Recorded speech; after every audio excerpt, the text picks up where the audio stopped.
So Nigeria's security crisis, it's no longer, one problem happening in one corner of the country. It has gradually spread, you know, now it's more like a national condition than a northeast condition. Now, don't get me wrong, the terrorism in the northeast is still very much active, and in the northwest and north central now, we've seen more kidnappings happening in those areas, and banditry now has become more like a routine. And in the middle belt, now we have these communal killings like the one I saw in Benue, and across Nigeria, there's been also kidnappings happening. Right now, let's look at some numbers.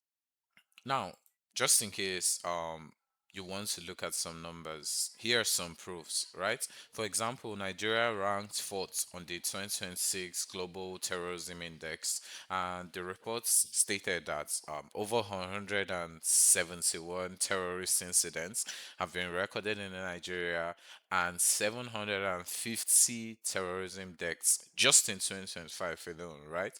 And then UNHCR also says Nigeria is dealing with about 3.6 million internally displaced persons, right? Now, these numbers are not just very vague numbers. These are well reputable organizations that are solely into this kind of reportings, right?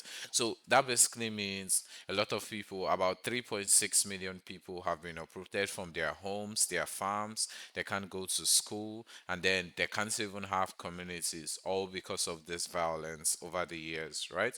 And then there has been kidnapping, right, which has been one of the clearest signs of the state of our security's weakness. For example, SBM intelligence recorded that between July 2024 and June 2025, 4,722 people were abducted only in Nigeria, right? And at least 2.56 billion was paid in ransom. So that's basically 2.56 billion invested into the kidnapping business, right?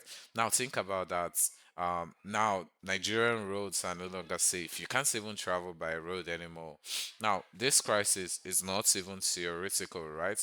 On April 4th, Reuters reported that more than 150 people, mostly women and children, were adopted in Zamfara. On March 30th, at least 30 people were killed in Plateau, just like we all know, on the I think on the evening of Easter, right?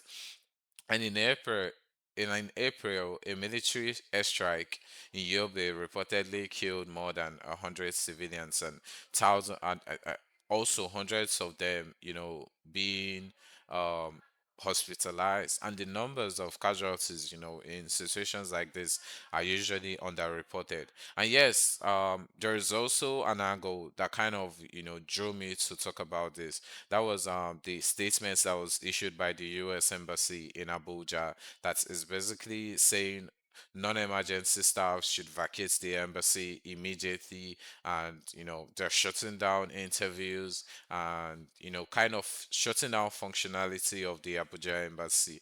And that also brings up another issue, which is our national identity, our international identity, because now um when insecurity like this is happening within a nation, there is a very, very big decline first in opportunities, because obviously it's no longer news in Nigeria that a lot of us actually do depend on some of these international organizations, companies, and all to kind of like give us both resources and training to sustain ourselves as Nigerians. And then the real problem here is how underreported some of these issues are. For example, the kidnappings Farah, I only came across it, I think, just from one news outlet. There was not much hype, not much talk towards it, and also Nigerians were guilty of something, except something such as maybe our religion or someone we know closely. We don't talk about it. We all it's been normalized, and that's the problem. And then on the part of the government also, there is a very, very, very big problem, because the government allocates funds to areas I definitely see as um, unnecessary. For example, why would you be funding the NDLE up to 67.5 billion naira only in 2025?